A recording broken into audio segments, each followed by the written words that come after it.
necessarily reflective of reality. Yeah.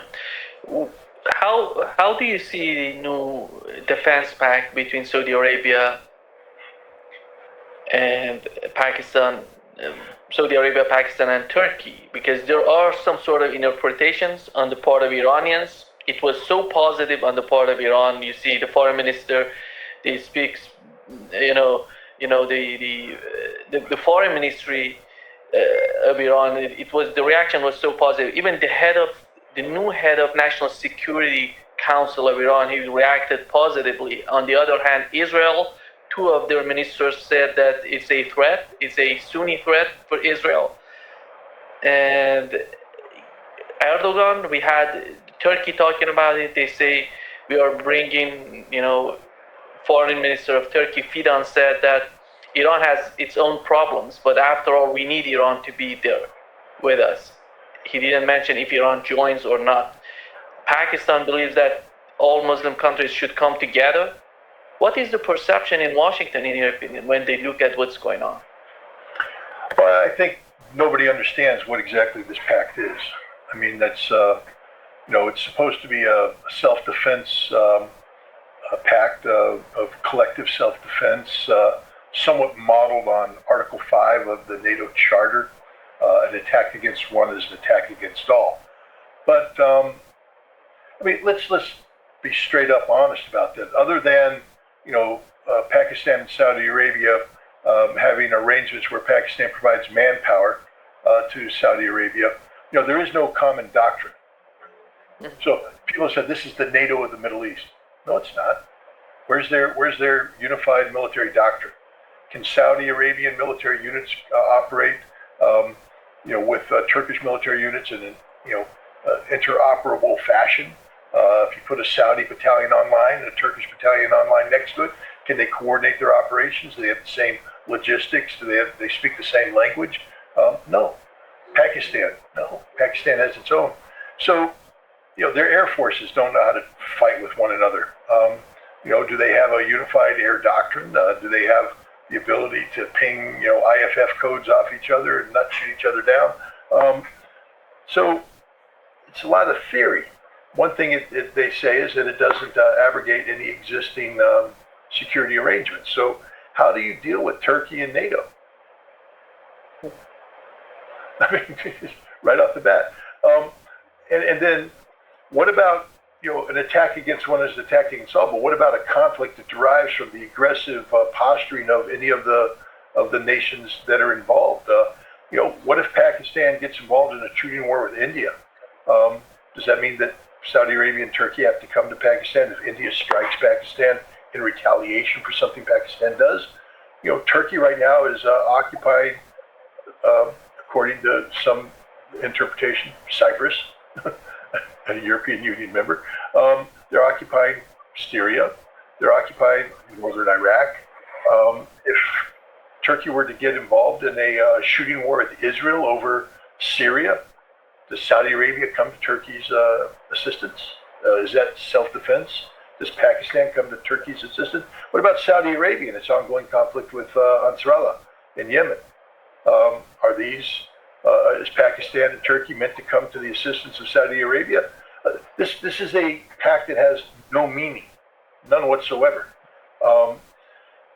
So I don't, it's maybe a step in the right direction, but which direction?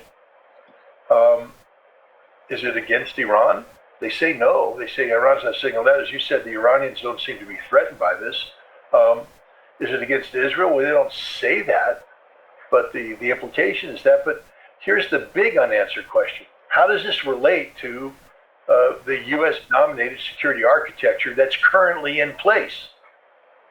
Saudi Arabia has not divorced itself from the United States. So the last time I checked, Saudi Arabia is more beholden to America than they are to the Mecca Pact, which is what this is, the Mecca Pact between the three. Turkey's a NATO member.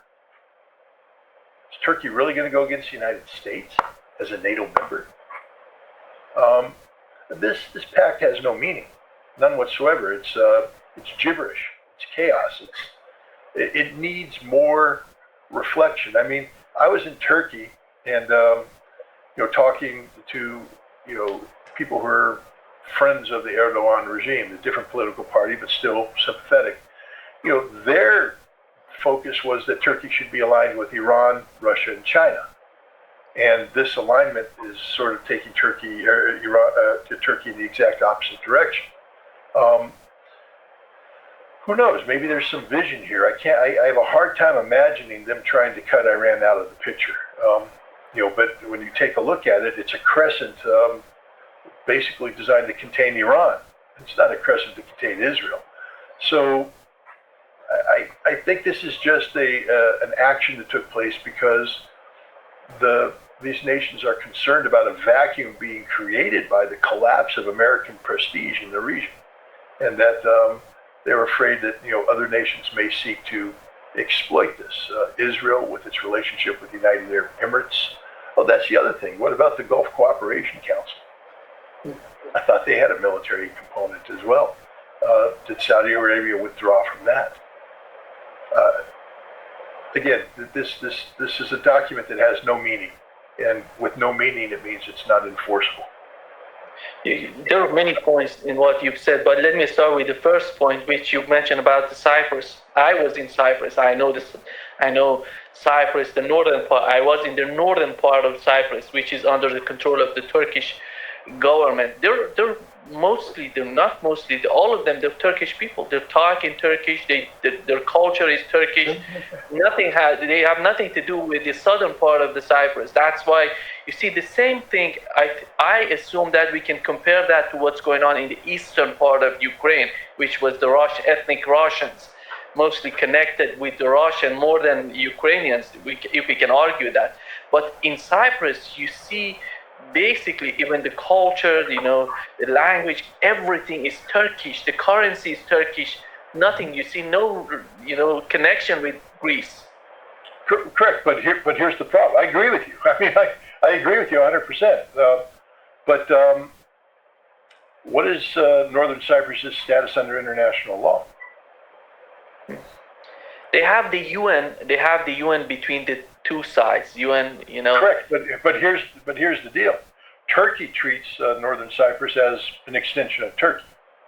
So when it comes to, for instance, exploring for oil and gas in the waters around Cyprus, Turkey says this is ours, and Cyprus says no, it's ours, and it interferes with Israeli, projections. And Turkey applies the same philosophy to the Aegean Sea, and so what happens? The point I was bringing up is, with Cyprus, what happens if they get in a shooting war with Greece over oil? And what if Greece decides to wake up one morning and conduct a preemptive strike against the Turks? I'm not saying it's going to happen, but what if it does? Does Saudi Arabia come to the assistance of Turkey, citing the Mecca Pact? Does Pakistan bring its nuclear arsenal to bear against Greece? And the answer is no, which means it's a meaningless pact. This is all I was pointing out. I wasn't saying that the Turkish presence in northern Cyprus was illegitimate. What I'm saying is that it creates a very complicated geopolitical problem set that puts Turkey at odds not only with Greece, but all of the nations of the Eastern Mediterranean. Remember, Turkey expanded its maritime border based upon a treaty arrangement with Tripoli, I think, the Tripoli government, that basically drew a line right down the middle, and that changes everything in terms of oil and gas rights. France doesn't agree with it. Egypt doesn't agree with it. Nobody agrees with it except Turkey and that section of Libya. But it changes everything, and it creates friction that could lead to conflict. What happens if Turkey gets in a shooting match with France, which almost already happened once because of Libya? Remember that Turkish convoy making its way, and the French tried to interdict it, citing some sort of ridiculous, European Union, rule, and the Turks said, "You come any closer, we're sinking your ship." The French said, "You can't sink us, we're French." The Turks do it. And what happens if you get in a shooting match? France has said they'll support Greece no matter what. So if Greece attacks Turkey, France comes on the side of Turkey. Now you got an intramural firefight involving NATO. Is Saudi Arabia really going to get in the middle of that? The answer is no. And yet, this pact is supposed to be about collective self-defense. That's what I meant. It's got no meaning to it. Yeah, I think the point that you've raised is important because it was mentioned by Yemenis as well. They said, "Do you think?" They said to Turkey, "Do you think that if Israel attacks you, Saudi Arabia going to defend you? It's going to be us defending you, not Saudi Arabia." But the problem with Saudi Arabia, Scott, is not they're not that capable militarily if they decide to defend. Thank you. The only thing that gives Saudi Arabia any punch is Pakistan. That's it. You take away Pakistan from the equation, Saudi Arabia's got nothing. Nothing. They spent a lot of money on weapons that if the Saudi Arabian pilots went up against a real air force, they'd be shot out of the sky. The Saudi Arabian army can't fight. They're just fat, out of shape, obese, non-fighting fools. No, they don't want to fight. They want to, sit there and wear uniforms and give themselves medals for appearing on parades, and and that's that. They don't know how to fight. They don't want to fight. That's why they have a relationship with the Pakistanis. You see, the Saudis buy their armies. They don't train their armies. So Saudi Arabia's got nothing. Israel doesn't fear, Saudi Arabian division, marching through Jordan, closing on it. They pray for that to happen because the division will defeat itself logistically as it approaches. So Saudi Arabia is just a non-starter there, which is, begs the question: what are they up to here? Saudi Arabia would be better off, trying to expand upon the rapprochement that existed, that was negotiated by China, to maybe not create a formal defensive alliance with Iran, but make it clear that Saudi Arabia and Iran have no problems, that there's no military threat, that that Saudi Arabia is done with America. But that's the other thing. I mean, this whole pact is meaningless so long as Saudi Arabia allows American forces on its base. So as long as there's an American military presence in Saudi Arabia, this pact is meaningless. It means nothing. It's a joke. It's embarrassing. It's humiliating because it actually means absolutely nothing. That's my point. I have never seen or I have never read or experienced anything with the case of Iran toward Saudi Arabia. They have never seen Saudi Arabia as the enemy militarily. They're politically, maybe they have the tensions there, but never they thought that Saudi Arabia would be a threat militarily or any of these GCC countries. The point is... they're not afraid of the GCC at all. No one's afraid of the GCC. If there's anybody fatter than the Saudis, it's some of the GCC countries. Again, that only have militaries because they bring in mercenaries from abroad, maybe Pakistanis. Pakistanis have good soldiers. A lot of them. And everybody rents them out. But no, the idea that the Bahraini special forces are going to come in and scare the crap out of the Iranians is just a joke. And if you're waiting for Kuwait to field an army that has any capabilities, you're waiting in vain. None of them have the ability to fight. None of them have the ability to fight. They don't like fighting. They like spending money to buy hookers in London. They don't like spending money to train themselves in the art of close quarter combat. I believe that at the heart of this military pact or defense pact or security pact is Saudi Arabia. Saudi Arabia is asking Turkey and Pakistan coming together with them to announce. What is that? This wasn't the case before the war started, Scott. There is something going on inside Saudi Arabia, in my opinion, that they see the necessity of having this. You mentioned that's not gonna bring a lot of leverage for them, but after all, they're somehow feeling that they need it. What is that? It's because the United States has abandoned them and put them in a very difficult situation. It's because Israel felt the ability to attack Qatar without consequence. Because the United States promised something that it can't deliver on. But it's not, I would say that it's less Saudi Arabia. Remember, Saudi Arabia did that strategic pact. Saudi Arabia already has a strategic pact with Pakistan. There you have it. It's sort of what they have here, but more. Turkey was always trying to get in on that. From the moment, it's Turkey that's been trying to get in on that. Turkey that's trying to shoehorn itself into the region. So I would say yes. While there is a need for Saudi Arabia to do it, and of course they played host to it. I think a big driving force for this was Turkey as well, because Turkey's constrained by its NATO membership. NATO no longer benefits Turkey at all. There's no benefit. Until the United States provides Turkey with F-35 fighters without consequence, without strings attached. When the United States gives Turkey F-35 fighters under the same conditions as it gives F-35 fighters to other NATO nations, then Turkey could say, oh yeah, we're a NATO member. But Turkey's not a NATO member. They're a NATO member in name only. Turkey, has its own thing going on. A large part of Turkey's defense priorities are outside of the framework of NATO.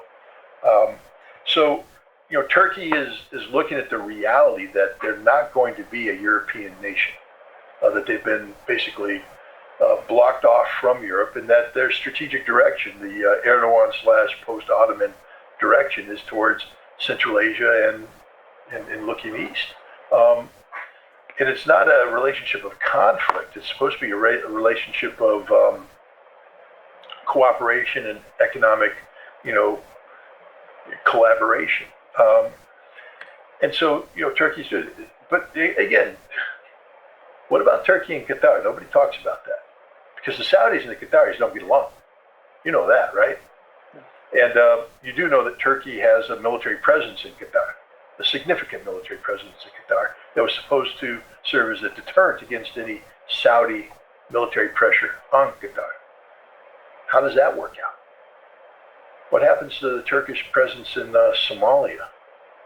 The Turkish naval presence throughout the Red Sea, what Turkey's trying to do in Sudan. So I think this is part of Turkey trying to co-opt the region as opposed to Saudi Arabia trying to co-opt Turkey. I think Turkey's Erdogan is the real driver here, because he needs to be looking in this direction, and he wanted to latch on to an existing Saudi-Pakistani defensive pact. There were, the Pakistani envoy went to Iran to send a message from the Prime Minister and Nassim Munir in Pakistan to Iranians, and he said he was talking with Iranian Foreign Minister. He said, what we did with Saudi Arabia and Turkey has nothing to do with Iran. Iran is not the target of that. Yeah. And the perception, by the way, in Iran was the same. How do you see, Scott, the way that Saudi Arabia is trying? One part of the problem with Saudi Arabia is what you've mentioned. Before the war started, the cooperation they had with American bases in their countries. Right now, you see, as an outcome of the war, they have been attacked because of those bases. And right now, they're seeking some sort of alternative for their security. But part of the problem is Saudi Arabia itself. For example, in Yemen, with Iraq, you don't see that sort of wisdom in the leadership of Saudi Arabia to bring down the tensions. Where does it come from, in your opinion? Well, the big driver, I think, is MBS, and in his desire to position himself as the next king of Saudi Arabia. There's a lot of dissent inside Saudi Arabia. I can't say that I know everything perfectly, but we know that MBS has orchestrated over time the arrests of a number of family members, princes, who posed a potential political problem for him. So we in the outside sit there and go, oh, MBS, he's the guy. He's a. But inside, I don't think he's as secure in his hold on power as he thinks, and he is posturing himself as the visionary, both in terms of what he can do for Saudi Arabia from a cultural standpoint. I think they're right now what Saudi Arabia 2030 is the new chant. Creating new cities and liberal opportunities for women. He's a reformer and all that, but he also has to be a security guy. And then always left unsaid is his relationship with the Ummah, the religious authorities. There's a deal with the devil that was made by the Saudi families, Al Sauds, with the Wahhabism. That is a important part of this, and so there's a relationship there that requires Saudi Arabia to help export Wahhabism abroad as part of their foreign policy, and this requires Saudi Arabia to be more assertive in their posturing regionally, and so I think this is what's driving this. He can't be seen as allowing the Zaidi movement in Yemen. I think I got that right. They're not Shia Twelvers. They're Zaidism. Zaidi. Yeah. Zaidi. Yeah. You can't let the Zaidi, who are deemed by the Wahhabists to be absolute apostates. These are Satanists. These are the worst people in the world. They're not even Muslim, according to the Wahhabis. So a lot of what's going on in Yemen is religious based, because Saudi Arabia can't be seen as peacefully coexisting with these people, especially when they thumb the nose at them by kicking out the pro-Saudi government of Yemen and installing themselves. This is a long-standing, religious issue. And the same thing with the Shia of Iraq. You can't have Shia militias sending, rockets into Saudi Arabia or drones into Saudi Arabia. My God, that can't happen. That's an insult to the Wahhabis. So a lot of the Saudi posture is just driven by the absolute illogic of Wahhabist fanaticism. We don't think that, because when we look at the face of Saudi Arabia, we see Saudi Arabia 2030. But dig a little bit deeper into Saudi Arabia, and you realize there's a bunch of head-chopping Wahhabist fanatics out there who have a stronger grip than one would think on the internal domestic political dynamic of Saudi Arabia. Yeah. Mike Huckabee said that President Trump has not just proven that he was willing to bomb them, he's mentioning Iran, but he's also willing to bankrupt them. It seems that in the eyes of the Trump administration, the continuation of the war would be the blockade on Iranian ports. That's going to work without, fighting, without being in an active tit for tat. It seems that so far Iran has attacked multiple tankers in the Strait of Hormuz, but you don't see any sort of reactions from the United States the way it was before. And Scott Bessent 2 days ago said they're gonna, in the next 2 years, they're gonna introduce new pipelines that's gonna make the Strait of Hormuz irrelevant. Where is it? What is your understanding of the way that Donald Trump is continuing the fight? We have to call a spade. Who won the war? I'd like to hear your opinion. Just did the United States win the war, or did Iran win the war? You don't need just. I think you would agree with me that Iran won the war. Yeah. Did they win slightly, or was it decisively? I think we could say decisively. I think this is the first time in the history of the United States that we lost a war. And what I mean by that is, people say, Scott, didn't we lose Vietnam? So war is an extension of politics by other means. So we lost the Vietnam War politically. But no one can make the case that the North Vietnamese kicked our ass. No. But every time we did a stand-up fight with them, we won. We bombed the crap out of them. We won every tactical engagement on the ground. But we lost because politically we couldn't sustain the conflict. The American people lost faith with the government over the conflict. Same thing with Afghanistan. Did the Taliban beat us in the stand-up fight? No. Every time the Taliban stood and fought, they died. It's just that, we didn't have what it took. We couldn't get the political support to go in, all in, just like in Vietnam. And so we ended up fighting this half-assed war, and the American people lost faith with it. And we withdrew. But you can't say we were beaten. I mean, if Chris Donahue had gotten out, turned around on the airplane, told the 82nd to disembark and go into Kabul and slaughter the Taliban, we would have done it. There would have been a damn thing the Taliban could have done. They couldn't beat us. But there was no support for it, no will to do it. America lost the will to fight. Iran, we want to fight. We can't. We got beat. We got beat. And you say, well, Scott, we ran out of ammunition. That's not really getting beat to you. That means you don't understand anything about war. War is about systems. Systems functioning the way they're supposed to be. And a key thing about a system is that it's not just about how it operates at the cutting edge. It's about all the maintenance that goes on behind it, the sustainability. If you're going to go mow the lawn, don't brag to me about how sharp the blade is. If you're going to run out of gas halfway through and you didn't have a plan to get more gas in the machine, because now you're not mowing the lawn. The lawn kicked your ass because you didn't have a plan to continue this. We started a conflict with Iran that was predicated on things that just weren't going to happen. It showed a fundamental lack of understanding about the threat we were facing. We're going to kill the supreme leader, which we could do. And then what? Iran's supposed to collapse. And then we were placed with a government to our liking who will give up their missile program, give up their nuclear program, give up their relationship with Hezbollah and Nasrallah, and everything will be good. That's how we were going to win the war. Win the war with the first 6 bombs dropped on Iran.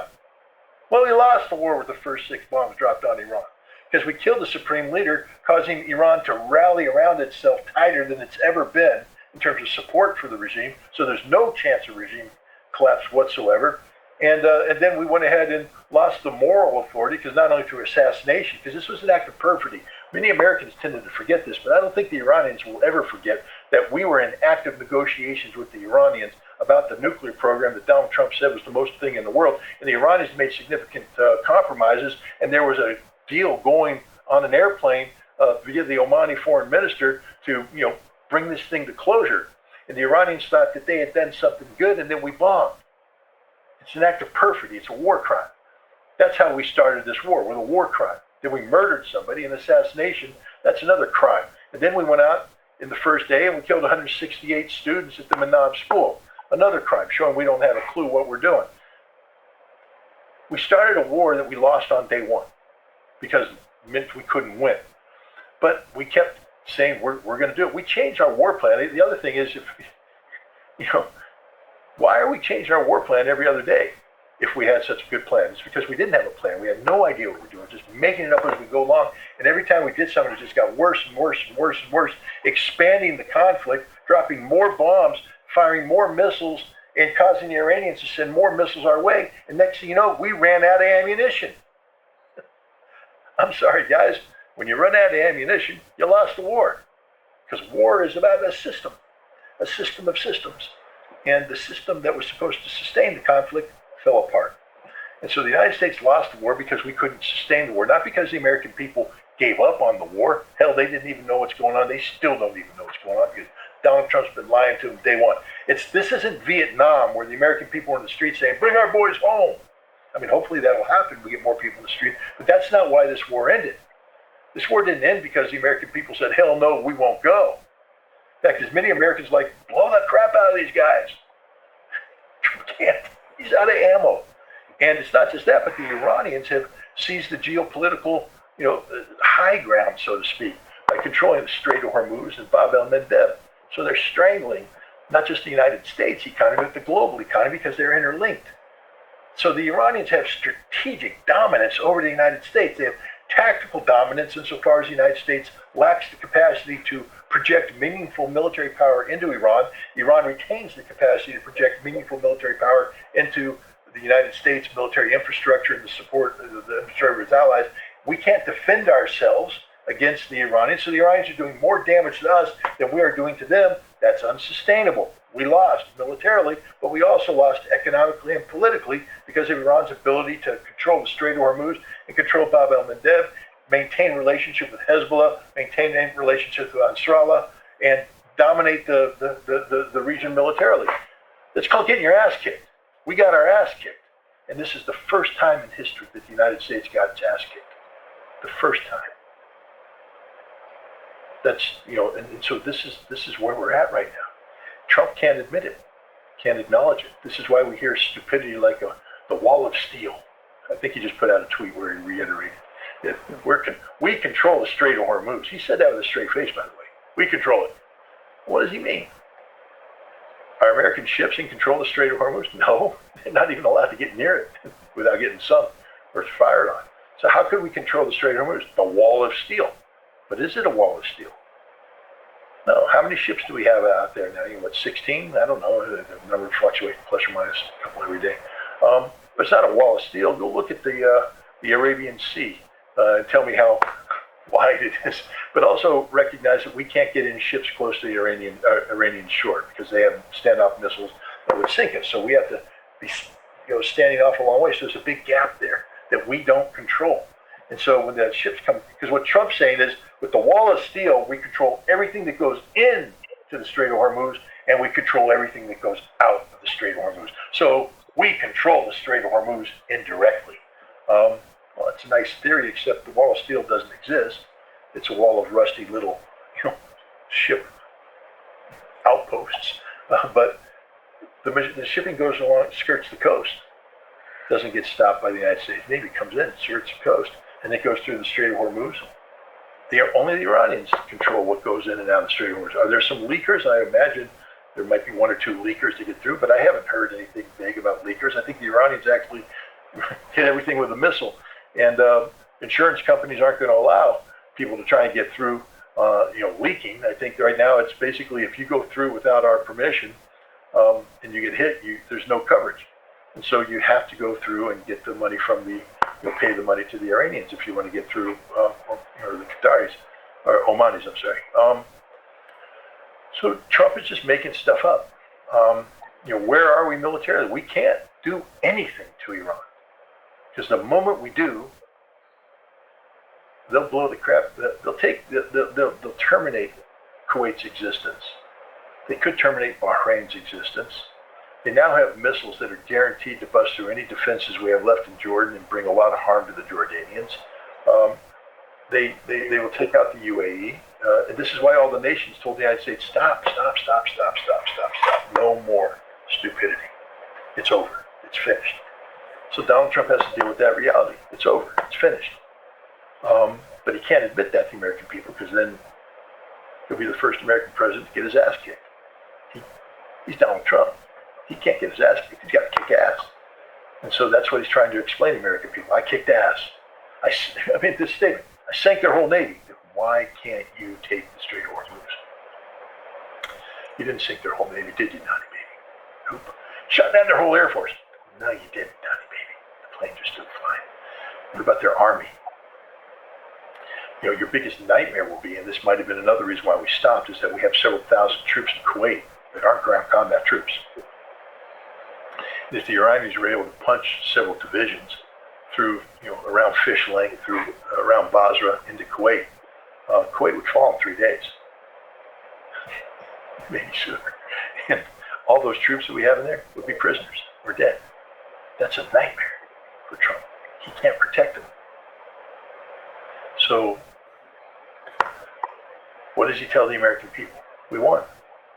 And I think that's where we're getting set up for the Declaration of Victory. We won. The perpetual wall of steel. We won because we have a wall of steel, and we're going to maintain this. But then the next problem is, can he maintain it? I mean, I'm not going to get into too many rumors about Abraham Lincoln, but you've seen the stories. It doesn't seem that all is harmonious on an aircraft carrier that's been asked to extend its tour. And I would imagine the same tensions exist on other Navy vessels as well. This is an unsustainable posture on the part of Donald Trump. Moreover, unless he gets things back in normal, he's going to lose the midterm elections. So I think you're going to see Donald Trump say, I won. I control the Strait of Hormuz. Scott Bessent's going to say, as long as we have a wall of steel, we don't have to worry about it. Plus, in 2 years, the beauty of the 2-year time frame? Trump's not going to be held accountable to it. It's 2 years from now. Trump won't be president. So, and you're going to see that in 2 years, in 3 years, things are going to get better. Trust us. Don't hold us accountable for the mess there is right now, because in 2 years, it's going to be better because of us. I mean, this is the stupidity, and I hope the American voter doesn't fall for it, but this is what we're seeing. A lot of posturing from a president who has the dishonor of being the first president in the United States history to get his ass kicked in a war. 2 days ago, we had Channel 12 in Israel reporting that if the United States doesn't attack Iran, they're going to attack Iran. And look at Israel today. They're in Gaza, they're in the West Bank, in Lebanon, in Syria, and at the same time, they want to attack Iran. Is that some sort of sign that they want to force the United States to stay in the region, or is it some sort of political posture on the part of Benjamin Netanyahu, because we know that he's facing new elections in Israel as well? And how? I think it's both. I mean, Netanyahu, we know, has positioned himself as a security president. We also know that since October 7th, he has been expanding the scope and scale of Israel's military, combativeness with its neighbors, because he couldn't win in Gaza, so he had to expand the fight into Lebanon, then he expanded into Syria, and now he's expanded into Iran, and and he hasn't won any of those, by the way. None of them turned out the way they were supposed to. He may not win this election coming up, so he's in a political struggle for his life. What you didn't mention in all that, though, is what's going on here in the United States with the 2027 National Defense Authorization Act, Section 219 for the House version, Section 1217, I think, for the Senate version, which basically, blurs the line between the United States and Israel when it comes to critical aspects of defense production, intelligence sharing, technology sharing, all of this. If this is passed, then the United States becomes virtually as one with Israel. And so, we now, the United States will be indirectly involved in everything you just mentioned, one way or another, policy-wise especially. So, this is, I think, is the strategy. I mean, this is literally, classic textbook examples of, the kind of parasite that takes over the host's body. I've written about it. I likened Israel to the green wasp and America to the American cockroach. And the green wasp lays its eggs in the American cockroach host. Then the larva takes over the cockroach, and the cockroach basically does what the larva tells it to do until the larva consumes it from the inside out. And I think this is what's happening right now, is that the Israeli parasite is implanting larvae into America. The larvae in the form of the National Defense Authorization Act, these two sections, which then will lead to further infections. We already see hints of it, where Secretary of State Marco Rubio is saying that if you ever spoke out against Israel, you will not get a visa to the United States. So he's basically making free speech a crime. And this is how Israel will survive, by taking over the American host. But the continuation of the war, let's assume they're going to provide Israel with intelligence, with the weapons. The body, the physic is not there to fight all of these wars together. It needs something else. Does it mean that the United States is going to stay there forever? Well, I mean, Israel gets a vote now. That's the sad thing, is that, we can't say, well, Israel, you don't matter. This is purely an American problem. Israel now gets a vote on what the postures of the United States going forward. But let's make one thing perfectly clear. Israel does not have the capacity to take on Iran by itself. So it's an empty threat, straight up empty threat. Israel could only do this if the United States was engaged, and the United States can't be engaged anymore. Israel has not solved the air defense problem. I think the Iranians made it clear today that they, on the days of their highest missile expenditure during this war, they were producing more missiles than were being expended. That Iran is getting stronger as we speak, and the missiles they're producing now. And I wrote about this. I said, the Iranians. This war is is very much a laboratory for the Iranians. Everybody was talking about how it's a laboratory for the United States and Israel using advanced weaponry and all this stuff. That sword cuts both ways. What did we learn from our laboratory experience? That none of our weapons work the way they were designed to work. They all suck. What did the Iranians learn? That none of the American weapons work the way they were supposed to work. They suck, and how they can further defeat them. What the Iranians learned about ballistic missile defense is that it's very important to have missiles that can maneuver.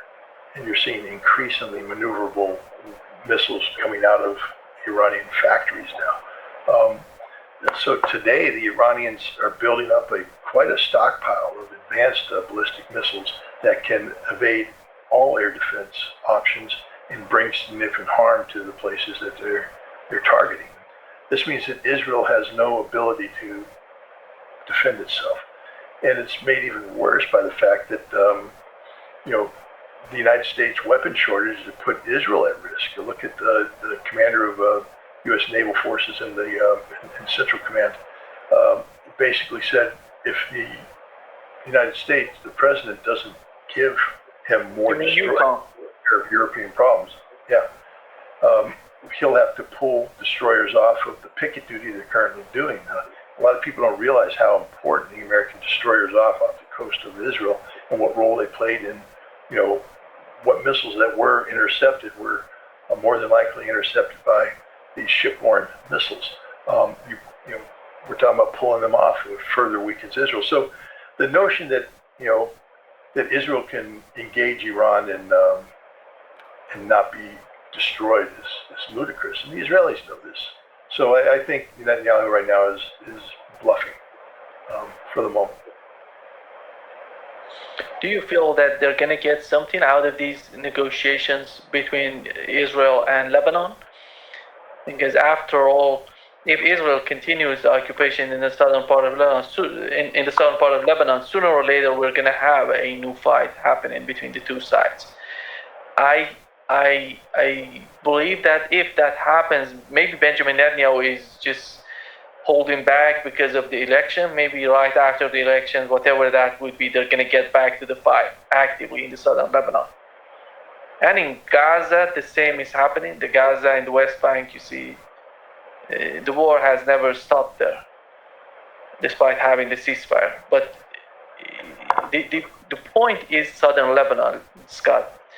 To my understanding, the new head of the National Security Council in Iran, in his statement, before he's coming to power, before he's being appointed as the head, it was an announcement, a statement by the security by that council. It mentioned that they're talking about all fronts: Palestine, Lebanon, Yemen. Iraq was part of that. I was surprised by Iraq. Why are they bringing Iraq in? But they're seeing all these parts of the acts of resistance together. And the new head of it just yesterday tweeted the same thing. What do you make of it? Well, when Syria fell, when Assad fell, and Syria was recreated in the image of Al Qaeda. The Iranians admitted that this was a defeat for them, that it was a setback. They said that. Pardon? They said that it was a defeat. So 100%, it's a defeat. But they also said, at least some senior Iranians I talked to, they said, we've been in Syria for a long, long time, and we've established very good relationships at the local level. And the idea that the fall of Assad has severed the umbilical cord between Iran and Hezbollah is laughable. I think what we're seeing today is proof of that. First of all, it shows Hezbollah had great sustainability despite all the casualties it took. It still has resources, but also the effectiveness of what Lebanon's doing right now, especially in drone warfare, I think is linked to relationships with the Quds Force of Iran, who are doing active resupply, using rat lines that they know about, but nobody's interdicting. And therefore, the notion that Hezbollah is somehow going to wither on the vine, so to speak, is absurd. They're getting stronger, and they're doing harm to Israel, great harm to the Israeli forces. They can't be beaten by the Israelis. If they could have, Israel would have beaten them already. But Hezbollah is there. When you say Lebanon negotiating with Israel, I don't even think the Lebanese people agree with that anymore, because I think the current president of Lebanon is seen as a sellout, a man who, basically allowed the continued occupation of Lebanese territory by saying that it's not illegal if we support it. I believe he made that argument, which is laughable. And it actually empowered Hezbollah tremendously, because now many Lebanese who were maybe tired of the conflict are recognizing that the only way Lebanon survives as a sovereign state is to have politicians who, believe in the sovereignty of Lebanon. And I think Hezbollah falls into that category. So I think Hezbollah is actually gaining more and more political strength inside Lebanon than, the Israelis and the United States would like to see and like to believe. Scott, let me change the gear to what's going on in Ukraine. Russians believe that the United States is involved in the war in Ukraine under the Trump administration. They're involved to the neck, and they're talking about the drones being used by Palantirs. They're using AI, they're using, Starlink, all this connection, which we know it's all about making money. But when it comes to the intelligence, when it comes to military advisor, it's all about the United States providing the information to Ukrainians and Europeans. And this is the government that was supposed to put an end to the war in 24 hours. Right now, we are halfway through, Donald Trump's presidency, and he has done nothing. Basically, there is no active negotiation, nothing going on, and he says that the war has no impact on the United States. So that is not one of the priorities of the foreign policy of the United States. This is where do you see the United States? Do you think that they're going to hand it over to the next president, the war in Ukraine? I would assume that the war between the United States and Iran would be handed to the next president of the United States, the way Joe Biden and his administration handled that, the war in Ukraine, and basically, giving that and hand it over to Donald Trump. Is that going to continue, the war in Ukraine, as we were witnessing in the West Asia? Israeli lobby, which is so powerful in the United States, they don't want to lose the battlefield. But how about Ukraine? What is happening in Ukraine in your eyes? Well, I saw the report that the United States had resumed intelligence sharing with the Ukrainians. There was a report that we'd cut it off.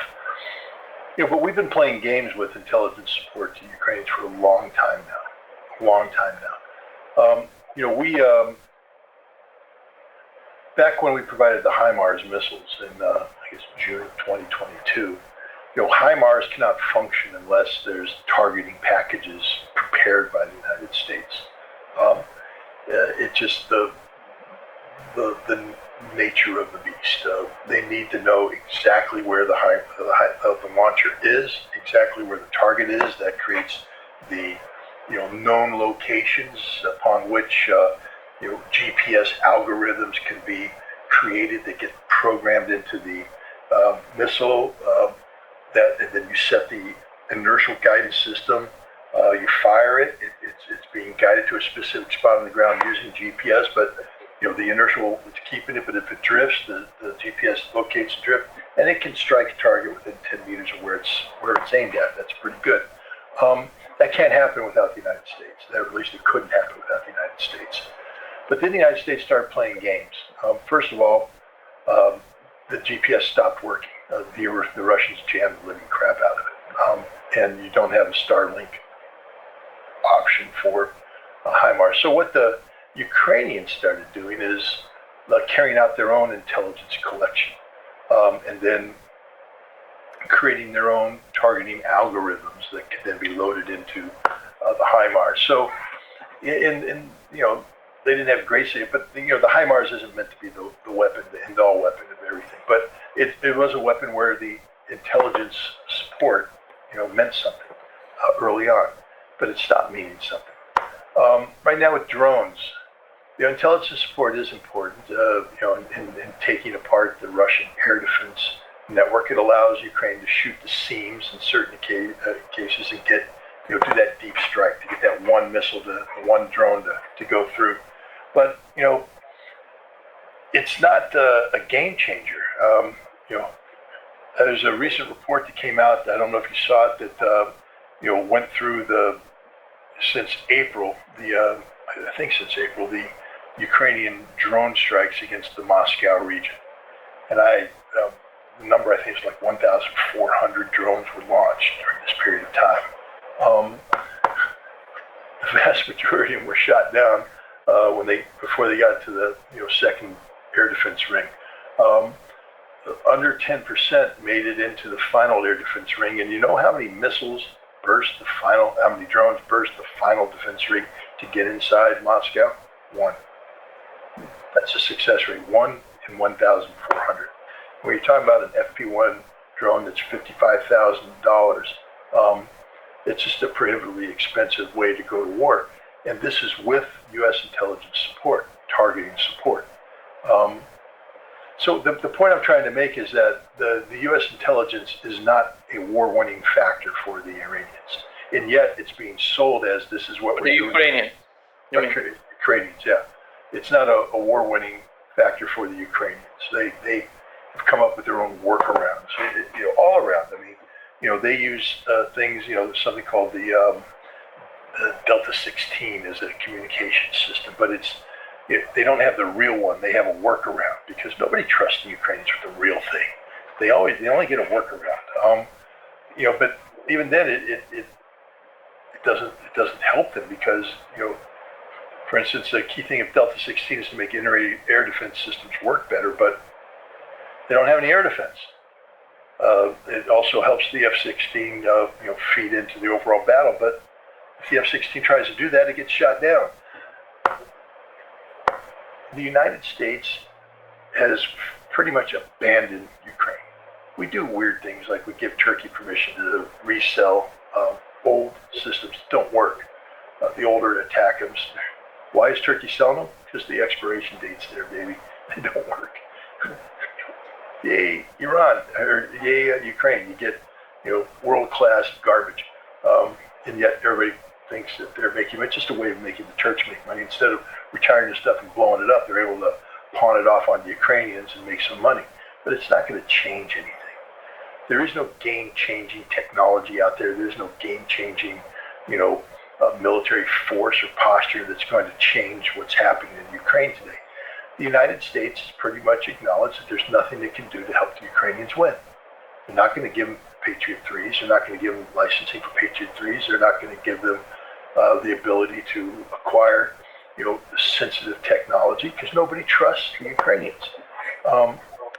Europe, a lot of talk, no action. I mean, the coalition of the willing is unwilling to, take Patriot missiles out of their stockpiles and send them to Ukraine because they fear the consequences of, being too weak.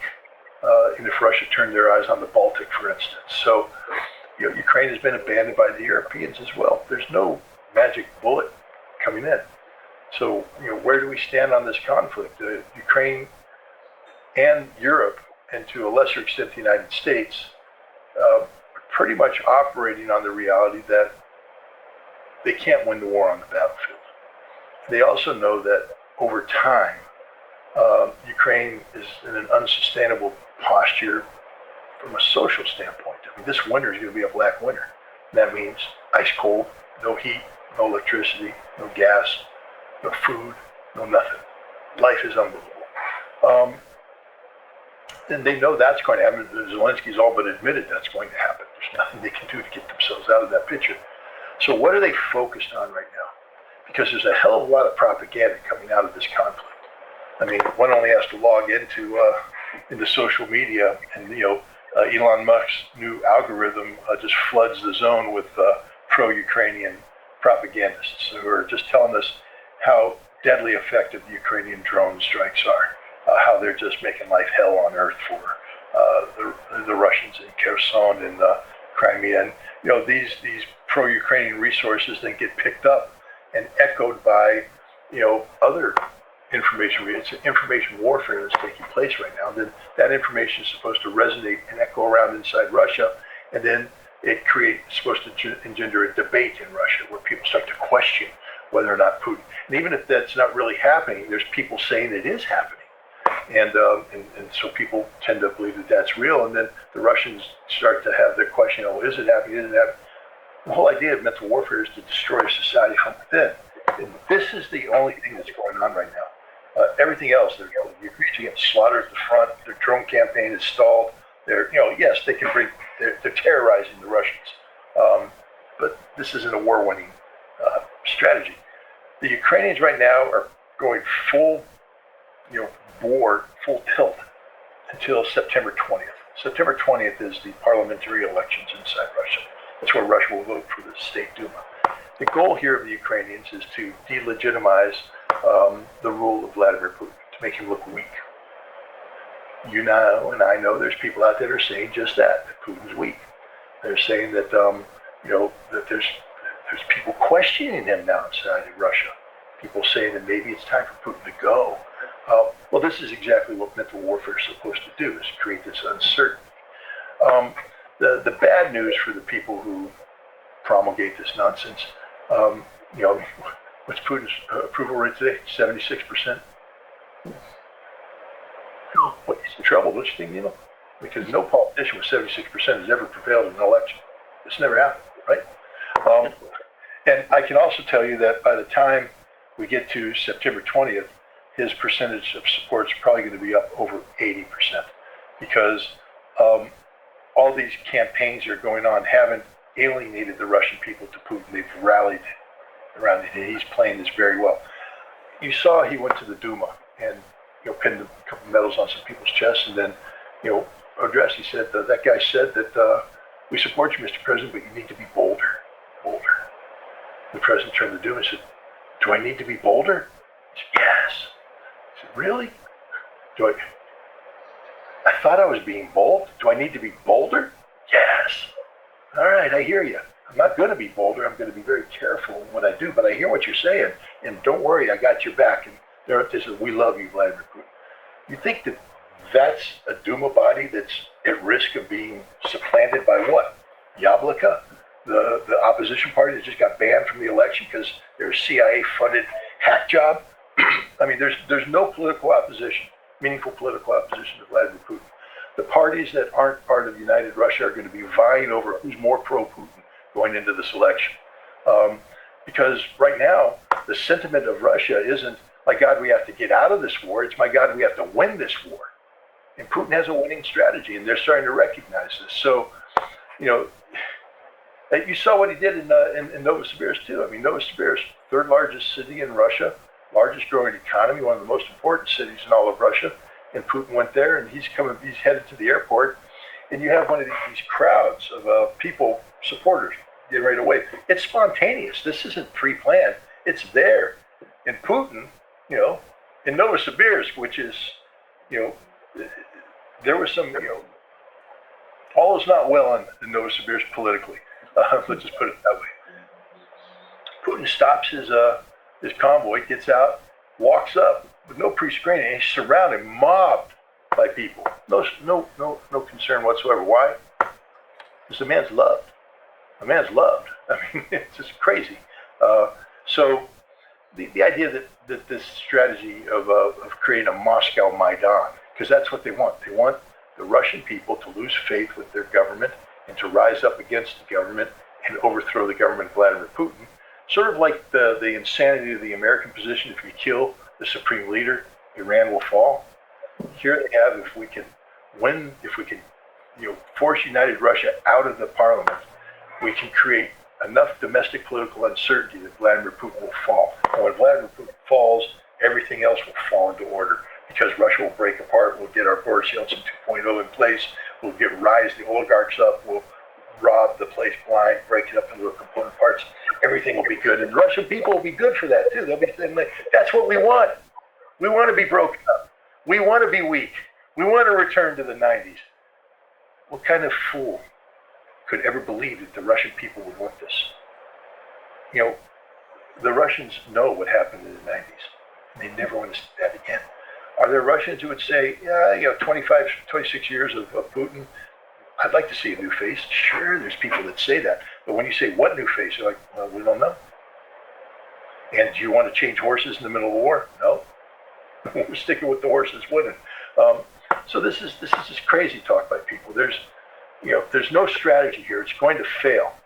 And the thing about building up these expectations for the political collapse, because this is, you know this, you see what they're saying online, that it's unsustainable, the Russian economy is going to fail, wild berries is going to cause massive bankruptcy and collapse of the stock market, and everything. It's just it's doom and gloom. It's done, and the people are against Putin, and they're starting to question Putin. Gas lines, and oh my God, it's horrible. He's going to fall. And what happens on September 21st, when United Russia is solidly in control, Putin's riding the wave of 84, 85% support. What happens to all the propagandas there? It collapses. It's like a bubble economy, but this is bubble propaganda. And when it collapses, there's nothing to sustain continued European and American support for Ukraine. And winter is coming.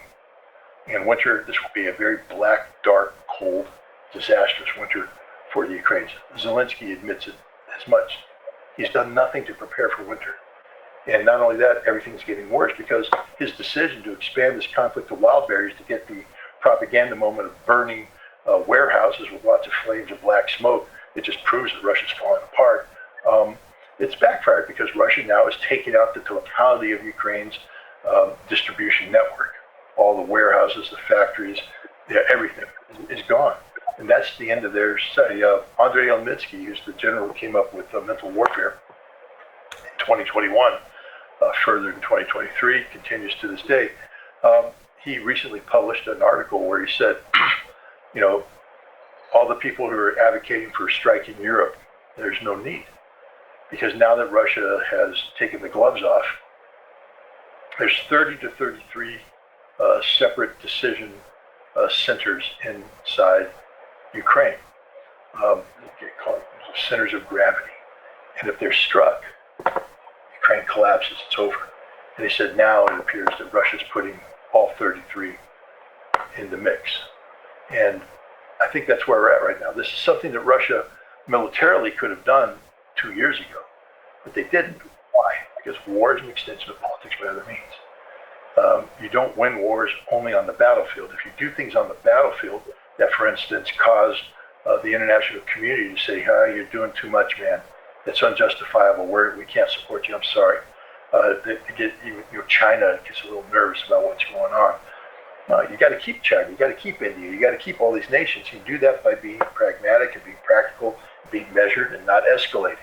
I mean, 2 years ago, could you imagine Russia shutting down all the Black Sea ports of Ukraine and not a peep from the world? Not a peep from the world. Not a peep from the world. And 2 years ago, they would have been screaming, Putin's trying to starve the world. Why? Because of this propaganda effort, these drone attacks. The world says, Russia, you kicked the bear. So don't complain now that the bear's come out of the den and he's smacking you with his paws. This is the reality that there's no support for Ukraine today. Russia is collapsing their economy. As I said, shutting down the Black Sea ports. 60% of the Ukrainian economy is going to die on the vine now.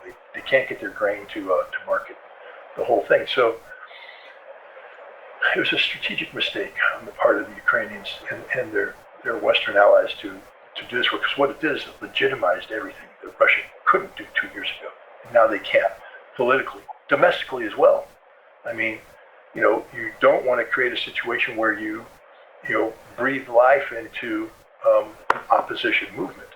And, Russia, even though there were people, I remember 2024, I went to the Donbass.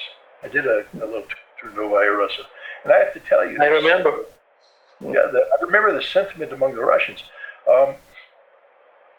I wrote an article that was meant for the Russians as much as meant for the West, but it was like, these people believe in Russia, but they're asking where is Russia? There's a lot of people, because that was the same time frame that I was going to Novosibirsk, Ekaterinburg, Izhevsk, Kazan, etc. And it was a nation that wasn't fully at war. It was a nation where a lot of people were going, we don't like Bandera and we don't like NATO expansion, but did we really need this war? Did we really need to be at war with Ukraine?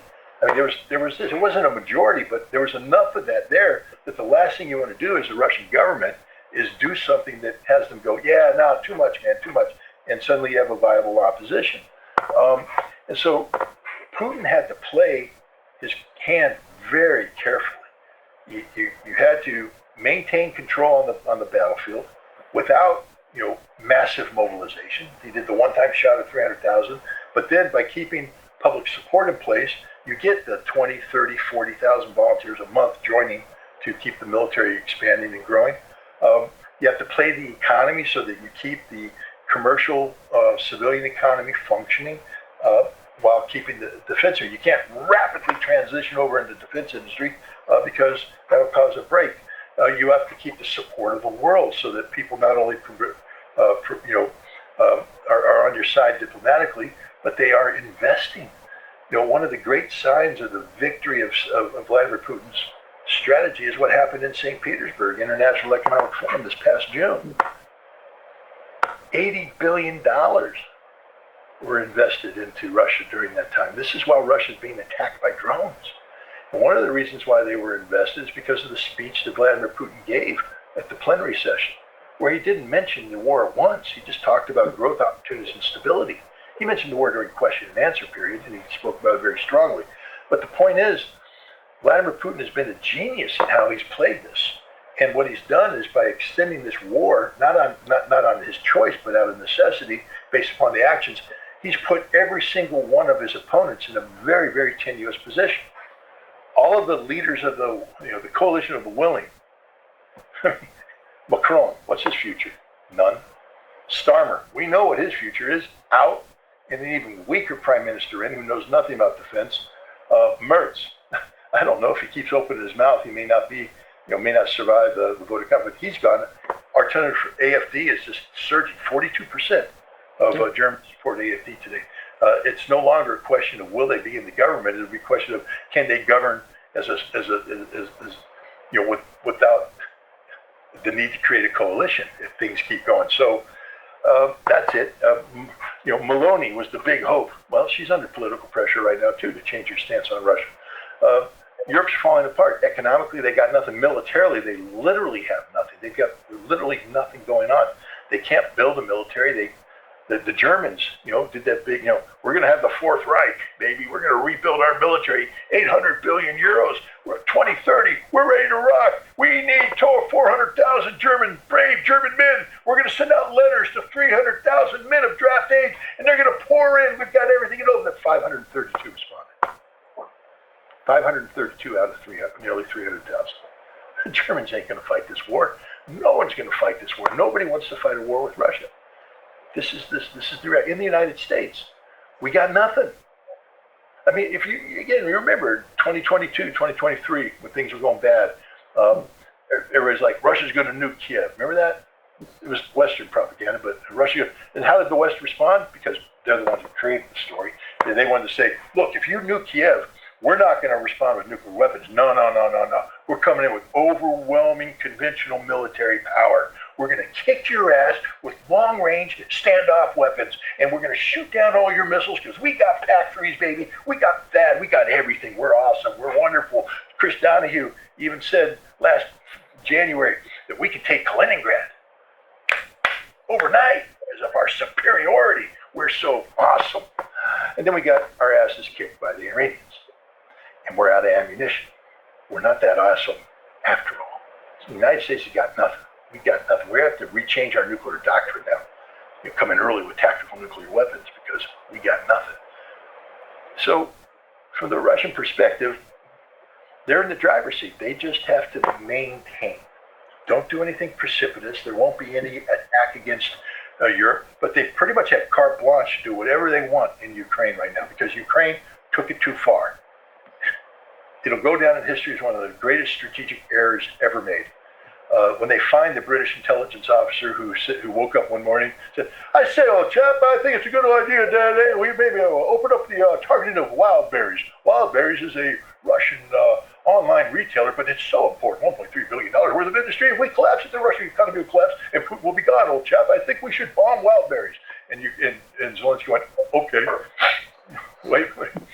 Source came, okay. Yay, wild berries. And then they did it. And the Russians went, why? It's not a military target. Russia didn't go crazy when they started hitting oil refineries. A lot of people thought they should. The Russians were like, we're bombing oil refineries. They bomb oil refineries. It's war. You had the attack on nuclear bombers in Russia. And Russia went, yeah, but these bombers are also dropping conventional weapons against them, so it's war. And the Russians, they're not insane. The Russians are very rational actors.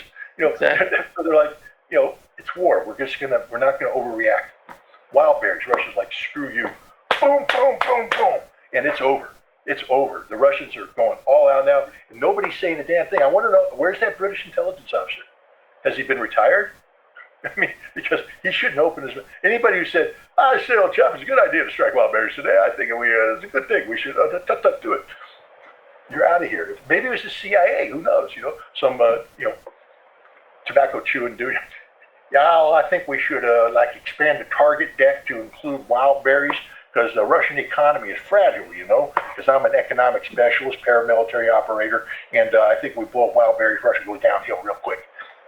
No, all it did is piss the Russians off, and now they've expanded their targeting deck. I think it's a good idea if we start striking targets in the Sea of Azov and maybe expand it to the Caspian Sea as well to demonstrate Ukraine's strategic reach. And the Russians went, yeah, no, shut down the Black Sea. Nobody thought they would do it. What about the grain deal? The grain deal, Russia can't go against the grain deal. The grain deal is sacrosanct. Oh my God, you can't go against the grain deal. There is no grain deal anymore. It's over, finished, done. The Ukrainians went too far. That's the thing that Russia was trying to avoid. Remember, I said before, the reason why Putin didn't overreact is because if you do certain things, you could create, a cohesion that brings together forces that are not cooperating, and they come in, and suddenly maybe Europe decides that they will send troops to Ukraine, that they will put a no-fly zone over Western Ukraine. They will do this, and that doesn't mean that the Russians lose, but it means it complicates the hell out of this war, which is the last thing Putin wanted. So Putin was very good, very good. It was the Ukrainians who committed the strategic error. God forbid they take down the Kerch Bridge. And they better pray that none of their drones ever gets through and strikes the Kremlin. But it doesn't matter.